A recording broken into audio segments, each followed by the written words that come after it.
ನಮಸ್ಕಾರ. ಈ ವಿಶ್ಲೇಷಣೆಗೆ ಸ್ವಾಗತ. ಕರ್ನಾಟಕದ ಹೃದಯ ಭಾಗವಾಗಿರುವ ಬೆಂಗಳೂರು ವಿಭಾಗ ಅಂದತಕ್ಷಣ ನಮ್ಮ ತಲೆಗೆ ಬರುವುದೇನು? ಗಗನಚುಂಬಿ ಕಟ್ಟಡಗಳು, ಟ್ರಾಫಿಕ್ ಅಥವಾ ಬೃಹತ್ ಐಟಿ ಕಂಪನಿಗಳು ಅಲ್ವಾ? ಆದರೆ ಈ ವಿಭಾಗದ ನೈಜ ಶಕ್ತಿ ಇರೋದು ಕೇವಲ ಕಾಂಕ್ರೀಟ್ ಕಾಡುಗಳಲ್ಲಿ ಅಲ್ಲ, ಬದಲಾಗಿ ಈ ಇಡೀ ಪ್ರದೇಶವನ್ನು ಮುನ್ನಡೆಸ್ತಿರುವ ಅದ್ಭುತ ಪ್ರಾಕೃತಿಕ ಸಂಪತ್ನಲ್ಲಿ.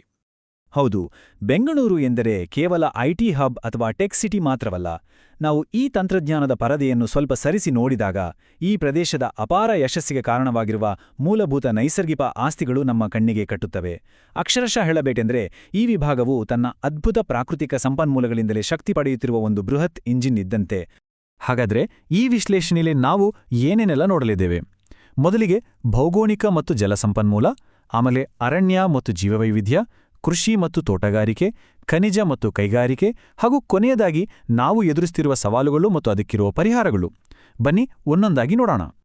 ಮೊದಲಿಗೆ ಈ ಇಡೀ ವಿಭಾಗದ ಭದ್ರ ಬುನಾದಿಯಾಗಿರುವ ಭೌಗೋಳಿಕ ಲಕ್ಷಣಗಳು ಹಾಗೂ ಜಲ ಸಂಪನ್ಮೂಲಗಳ ಬಗ್ಗೆ ಗಮನಹರಿಸೋಣ. ಒಟ್ಟು 9. ಹೌದು, ಬೆಂಗಳೂರು ನಗರದಿಂದ ಹಿಡಿದು ಉತ್ತರದ ಶಿವಮೊಗ್ಗ, ಚಿತ್ರದುರ್ಗದವರೆಗೆ ಒಟ್ಟು 9 ವಿಭಿನ್ನ ಜಿಲ್ಲೆಗಳು ಈ ಬೃಹತ್ ವಿಭಾಗದಲ್ಲೇ ಬರ್ತವೆ. ನಾವಿಲ್ಲಿ ಮಾತನಾಡ್ತಿರುವ ಭೌಗೋಳಿಕ ವಿಸ್ತಾರ ಮತ್ತು ಅದರ ವ್ಯಾಪ್ತಿ ನಿಜಕ್ಕೂ ಊಹೆಗೂ ನಿಲುಕದಷ್ಟು ದೊಡ್ಡದು. ಇಲ್ಲಿನ ಭೌಗೋಳಿಕ ವೈವಿಧ್ಯತೆ ಹೇಗಿದೆ ಗೊತ್ತಾ? ಒಂದೆಡೆ ಕೃಷಿಗೆ ಹೇಳಿ ಮಾಡಿಸಿದಂತಿರುವ ದಕ್ಷಿಣ ದಕ್ಕನ್ ಪೀಠಭೂಮಿಯ ಸಮತಟ್ಟಾದ ಕೆಂಪು ಮತ್ತು ಕಪ್ಪು ಮಣ್ಣಿನ ಭೂಮಿಯಿದೆ. ಮತ್ತೊಂದೆಡೆ ಪಶ್ಚಿಮ ಘಟ್ಟಗಳ ಪ್ರಭಾವವಿರುವ ಮಲೆನಾಡಿನ ಅಂದ್ರೆ ನಮ್ಮ ಶಿವಮೊಗ್ಗದ ಹಸಿರು ಗುಡ್ಡಗಾಡುಗಳಿವೆ. ಈ ಕಾಂಟ್ರಾಸ್ಟ್ ನಿಜಕ್ಕೂ ಅದ್ಭುತ ಅಲ್ವಾ? ಕೇವಲ ಭೂಮಿ ಇದ್ದರೆ ಸಾಲದು, ಅದಕ್ಕೆ ಜೀವ ತುಂಬಲು ನೀರು ಬೇಕು. ಕಾವೇರಿ, ತುಂಗಭದ್ರಾ, ವೇದಾವತಿ, ಶಿಂಷಾ, ಅರ್ಕಾವತಿಯಂತಹ ಜೀವನದಿಗಳು ಹಾಗೂ ತುಂಗಭದ್ರಾ, ವಾಣಿವಿಲಾಸ ಸಾಗರ, ಹೆಸರಘಟ್ಟದಂತಹ ಬೃಹತ್ ಜಲಾಶಯಗಳು ಇಲ್ಲಿನ ಕೃಷಿ, ವಿದ್ಯುತ್ ಉತ್ಪಾದನೆ ಮತ್ತು ಕೈಗಾರಿಕೆಗಳ ನಿಜವಾದ ಬೆನ್ನೆಲುಬಾಗಿ ನಿಂತಿದ್ದವೆ.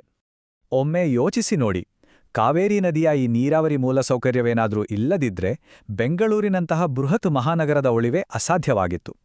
ಇದು ಕೇವಲ ನದಿಯಲ್ಲ, ಲಕ್ಷಾಂತರ ಜನರ ಬಾಯಾರಿಕೆ ತಣಿಸುವ, ಜೀವನ ನಡೆಸುವ ಪ್ರಮುಖ ಜೀವನಾಡಿ. ಮಣ್ಣು ಮತ್ತು ನೀರಿನ ಬುಲಾದಿಯ ಮೇಲೆ ನಿಂತಿರುವ ಈ ವಿಭಾಗದ ಜೀವಂತ ಯಂತ್ರ ಅಂದರೆ ಅರಣ್ಯ ಮತ್ತು ಜೀವವೈವಿಧ್ಯದ ಕಡೆಗೆ ಈಗ ಹೆಜ್ಜೆ ಹಾಕೋಣ. ಶಿವಮೊಗ್ಗ, ತುಮಕೂರು ಮತ್ತು ರಾಮನಗರದಂತಹ ಜಿಲ್ಲೆಗಳಲ್ಲಿ ಕಂಡುಬರುವ ಅರಣ್ಯ ಸಂಪತ್ತು ನಿಜಕ್ಕೂ ಅತ್ಯಮೂಲ್ಯ. ಜಗತ್ಪ್ರಸಿದ್ಧ ಶ್ರೀಗಂಧ, ಸಾಗುವಾನಿ, ನೀಲಗಿರಿ, ಬಿದುರು ಮತ್ತು ಔಷಧೀಯ ಸಸ್ಯಗಳು ಕೇವಲ ಮರಮುಟ್ಟುಗಳಲ್ಲ, ಇವು ಇಡೀ ಪರಿಸರ ಸಮತೋಲನವನ್ನು ಕಾಯ್ದುಕೊಳ್ಳುವಲ್ಲಿ ಮತ್ತು ಮಳೆಯ ಪ್ರಮಾಣವನ್ನು ನಿಯಂತ್ರಿಸುವಲ್ಲಿ ಬಹುಮುಖ್ಯ ಪಾತ್ರ ವಹಿಸುತ್ತವೆ. ವನ್ಯಜೀವಿಗಳ ಬಗ್ಗೆ ಹೇಳುವುದಾದರೆ, ಬನ್ನೇರುಘಟ್ಟದಂತಹ ನಗರದ ಸನಿಹದಲ್ಲೇ ಇರುವ ವನ್ಯಜೀವಿ ತಾಣದಿಂದ ಹಿಡಿದು ಭದ್ರಾದಂತಹ ದಟ್ಟ ಅರಣ್ಯದವರೆಗೆ ಇಲ್ಲಿನ ಆವಾಸಸ್ಥಾನಗಳ ವೈವಿಧ್ಯತೆ ಬೆರಗುಗೊಳಿಸುತ್ತದೆ. ಆನೆ, ಚಿರತೆ, ಕರಡಿ ಮತ್ತು ವಿವಿಧ ಜಿಂಕೆ ಪ್ರಭೇದಗಳಿಗೆ ಇದು ಅತ್ಯಂತ ಸುರಕ್ಷಿತವಾದ ನೈಸರ್ಗಿಕ ಆಶ್ರಯತಾಣ. ಮುಂದಿನ ವಿಷಯಕ್ಕೆ ಬರೋಣ. ನೈಸರ್ಗಿಕ ವಾತಾವರಣ ಮತ್ತು ಫಲವತ್ತಾದ ಮಣ್ಣನ್ನು ಬಳಸಿ ನಮ್ಮ ರೈತರು ಕಟ್ಟಿರುವ ಕೃಷಿ ಮತ್ತು ತೋಟಗಾರಿಕಾ ಸಾಮ್ರಾಜ್ಯದತ್ತ ಒಮ್ಮೆ ಕಣ್ಣಾಡಿಸೋಣ. ಇಲ್ಲಿನ ಕೃಷಿ ಉತ್ಪಾದನೆಯ ವೈವಿಧ್ಯತೆ ನೋಡಿದ್ರೆ ಆಶ್ಚರ್ಯವಾಗುತ್ತೆ. ರಾಗಿ, ಜೋಳ, ಭತ್ತ ಮತ್ತು ಕಡಲೆಯಂತಹ ಪ್ರಮುಖ ಆಹಾರ ಬೆಳೆಗಳಿಂದ ಹಿಡಿದು ಸೂರ್ಯಕಾಂತಿ, ತೆಂಗು, ದ್ರಾಕ್ಷಿ ಹಾಗೂ ವಾಣಿಜ್ಯ ಹೂವುಗಳವರೆಗೆ ಇವೆಲ್ಲವೂ ಕೇವಲ ಆಹಾರ ಭದ್ರತೆಯನ್ನು ಮಾತ್ರವಲ್ಲ, ಬಲವಾದ ಆರ್ಥಿಕ ಭದ್ರತೆಯನ್ನು ಒದಗಿಸುತ್ತಿವೆ. ಬೆಂಗಳೂರಿಗೆ ಗಾರ್ಡನ್ ಸಿಟಿ ಅಥವಾ ಉದ್ಯಾನ ನಗರಿ ಅನ್ನೋ ಐತಿಹಾಸಿಕ ಹೆಸರು ಸುಮ್ಮನೆ ಬಂದಿದ್ದಲ್ಲ.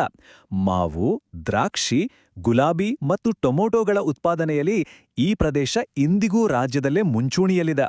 ಈ ತೋಟಗಾರಿಕಾ ಸಂಪತ್ತೇ ಆ ವಿಶೇಷ ಸಾಂಸ್ಕೃತಿಕ ಸ್ಥಾನಮಾನಕ್ಕೆ ಕಾರಣ. ಕೃಷಿಯ ಮೇಲ್ಮೈಯಿಂದ ಈಗ ಸ್ವಲ್ಪ ಭೂಗರ್ಭದತ್ತ ಇಳಿಯೋಣ. ಖನಿಜಗಳು ಮತ್ತು ಕೈಗಾರಿಕಾ ಅಭಿವೃದ್ಧಿಯ ವಿಷಯಕ್ಕೆ ಬರೋಣ. ಈ ವಿಭಾಗದ ಖನಿಜ ಸಂಪತ್ತು ನಿಜಕ್ಕೂ ಅದ್ಭುತ.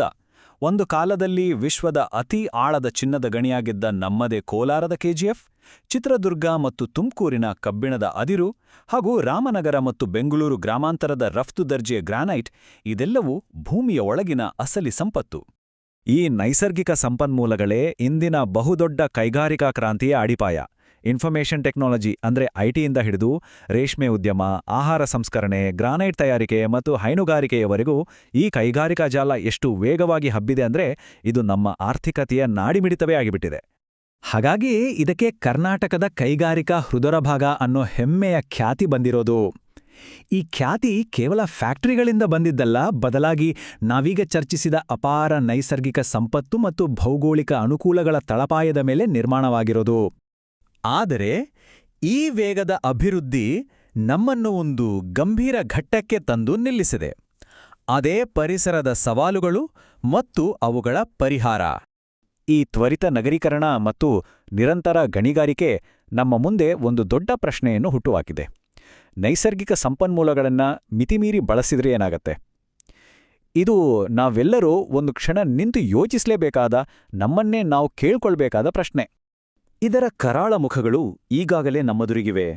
ತೀವ್ರವಾದ ಅರಣ್ಯ ನಾಶ, ಹೆಚ್ಚುತ್ತಿರುವ ನೀರಿನ ಕೊರತೆ, ಭೂಮಾಲಿನ್ಯ, ಗಣಿಗಾರಿಕೆಯ ನಕಾರಾತ್ಮಕ ಪರಿಣಾಮಗಳು ಮತ್ತು ನಗರೀಕರಣದ ಹಾನಿ — ಇವೆಲ್ಲವೂ ಬೃಹತ್ ಆರ್ಥಿಕ ಯಶಸ್ಸಿಗೆ ನಾವು ತೆರುತ್ತಿರುವ ಬೆಲೆ. ಪ್ರಕೃತಿ ನಮಗೆ ಬಾರಿಸ್ತಿರುವ ಎಚ್ಚರಿಕೆಯ ಗಂಟೆ ಇದು. ಹಾಗಂತ ಈ ಪರಿಸರ ಅವನತಿಯ ಎದುರು ನಾವು ಕೈಕಟ್ಟಿ ಕೂರುವಂತಿಲ್ಲ ಅಲ್ವಾ? ಇದಕ್ಕೆ ಪರಿಹಾರಗಳು ಇವೆ. ಅರಣ್ಯೀಕರಣ, ಮಳೆ ನೀರು ಕೊಯ್ಲು ಮತ್ತು ಪರಿಸರ ಸ್ನೇಹಿ ಕೈಗಾರಿಕೆಗಳ ನಿರ್ಮಾಣದಂತಹ ನಿರ್ದಿಷ್ಟ ಕಾರ್ಯಗತಗೊಳಿಸಬಹುದಾದ ಹೆಜ್ಜೆಗಳನ್ನು ನಾವು ತಕ್ಷಣವೇ ಇಡಬೇಕಿದೆ. ಇಲ್ಲಿನ ಅತಿ ಮುಖ್ಯ ಪಾಠವೆಂದರೆ, ಸಂಪನ್ಮೂಲಗಳ ಸಂರಕ್ಷಣೆ ಮತ್ತು ಸುಸ್ಥಿರ ಬಳಕೆ ಅನ್ನೋದು ಈಗ ಕೇವಲ ಒಂದು ಆಯ್ಕೆಯಾಗಿ ಉಳಿದಿಲ್ಲ.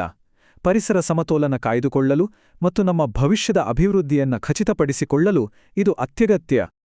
ಕೊನೆಯದಾಗಿ ಒಂದು ಮುಖ್ಯವಾದ ಪ್ರಶ್ನೆ: ಬೆಂಗಳೂರು ವಿಭಾಗದ ಭವಿಷ್ಯವು ಅದರ ಐತಿಹಾಸಿಕ ನೈಸರ್ಗಿಕ ಸಂಪತ್ತಿನಿಂದ ಗುರುತಿಸಿಕೊಳ್ಳಬೇಕೇ ಅಥವಾ ಆಧುನಿಕ ಪರಿಸರ ನಾಶದ ಕರಾಳತೆಯಿಂದಲೇ?